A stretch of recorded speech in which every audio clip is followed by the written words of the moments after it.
आलेलो आहोत. मी इयत्ता 9वीतील विद्यार्थिनी साक्षी सचिन धवसे. मी दुर्गा राहुलवडे इयत्ता 9वी. मी सपन राजवडे इयत्ता 9वी. आमच्या प्रयोगाचा विषय आहे प्लास्टिकच्या कचऱ्याचे व्यवस्थापन. कचऱ्याचे व्यवस्थापन ही आपल्या काळाची गरज आहे. यात सर्वात मोठा वाटा असतो तो म्हणजे प्लास्टिक. त्यामुळे प्लास्टिकचे निराकरण करणे ही भारतासमोरील सर्वात मोठी समस्या आहे.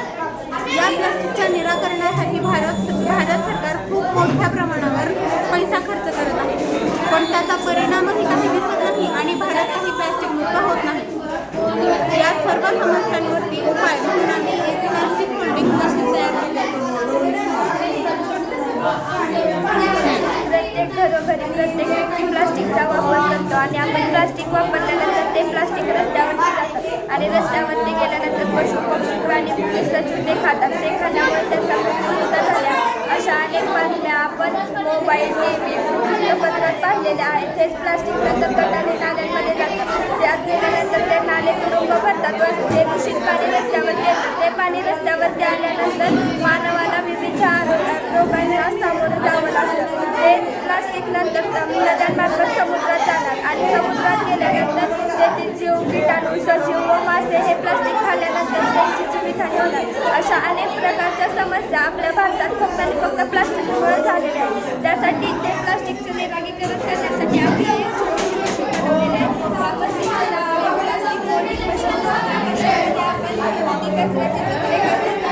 तुकडे करून इथून टाकल्यानंतर त्या तुकड्यांचं आतमध्ये गेल्यावर प्रक्रिया होणार आणि ते तुकडे वितळणार आणि ते तुकडे वितळल्यानंतर इथून त्या तुकड्या प्लास्टिकच्या तुकड्यांचे द्रव असं टाकायचं आहे, बरोबर आहे. हां, तुकड्यांचं द्रव पदार्थामध्ये बाहेर येणार आणि छोटी वस्तू म्हणजे त्यामध्ये ग्लास, फिश अशा वस्तू. काय केलं हे? प्लास्टिक आहे ना, ते वितळल्यानंतर असे द्रव पदार्थ बाहेर येतील आणि हे साचरमध्ये भरल्यानंतर आणि हे केल्यानंतर आपण वेगवेगळ्या साचरमध्ये भरल्यानंतर आपल्याला घरी जे लागणार आहेत त्या वस्तू त्या करू शकतात. आणि भारत सरकार जसं सौर ऊर्जेला 90,000 अनुदान देत आहे, तसंच भारत सरकारने या मशीनला अनुदान दिलं किंवा घरोघरी मोल्डिंग मशीन अशी जर योजना राबवली तर आपला भारत देश हा 101% राहील. 1,001% प्रदूषण प्लास्टिक प्रदूषण.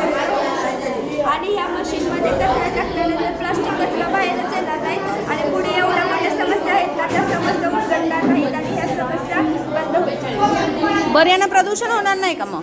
होणार, पण खूप प्रमाणात. जेवढ्या आपण दुचाकी गाड्या वापरतो ना त्यातून जेवढा वायू बाहेर पडतो ना त्याच्यासाठी कित्येक पटीने कमी ह्यातून वायू बाहेर. बरं, प्रदूषण होईल का यातून? का बरं होणार, पण अतिशय कमी प्रमाणात. जसं की दुचाकी चालवताना जेवढं प्रदूषण होते त्याच्यापेक्षा 100 पटीने कमी प्रदूषण यामध्ये होते.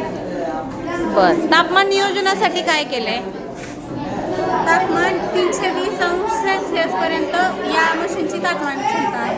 बरं, मग जर समजा मला हे प्लास्टिक जाळायचंय, बरोबर आहे, वितळवायचंय, तर किती तापमान लागेल मला? 170 अंश सेल्सिअस ते 180 अंश सेल्सिअस. छान, व्हेरी गुड. आणि ही मशीन घरात ठेवणार का ह्याला हवेची गरज आहे? थोडंसं हवेशीर ठेवणार तुम्ही? कशामुळं?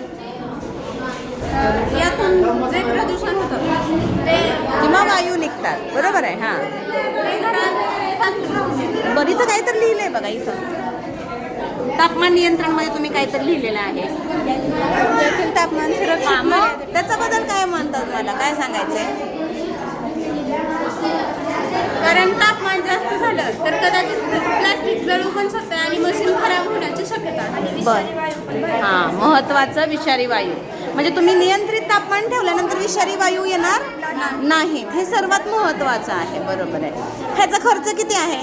साधारण 15 ते 20,000. बरं, मग हे गावामध्ये किती ठिकाणी किंवा घरोघरी पुरवली जाऊ शकेल का?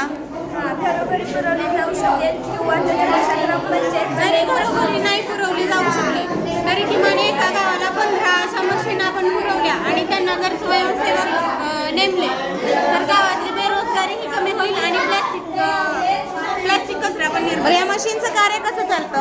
आतमध्ये काय होतं? याच्यामध्ये तापमानासाठी एक प्लेट असते त्याच्यामध्ये प्लास्टिक वितळते, जळत नाही, वितळते आणि ते वितळून नंतर त्या एक्झिट बाहेर येते ते वितळलेले प्लास्टिक आणि ते साच्यामध्ये जमून आपण त्यापासून विविध वस्तू बनवू शकतो. छान, खूप छान आहे तुमचा प्रयोग, खरंच अभिनंदन. आणि भविष्यासाठी नक्कीच सरकार तुम्हाला अनुदान देईल आणि तुमचा प्रयोग पुढे जाईल अशी अपेक्षा. खूप छान. इथं आपण असे विविध प्रयोगसुद्धा पाहू शकता. वेगवेगळ्या शाळेचे विद्यार्थी विज्ञान प्रदर्शनामध्ये प्रयोग घेऊन आलेले आहेत. आणि हा आहे माळुंबरा शाळेचा प्रयोग.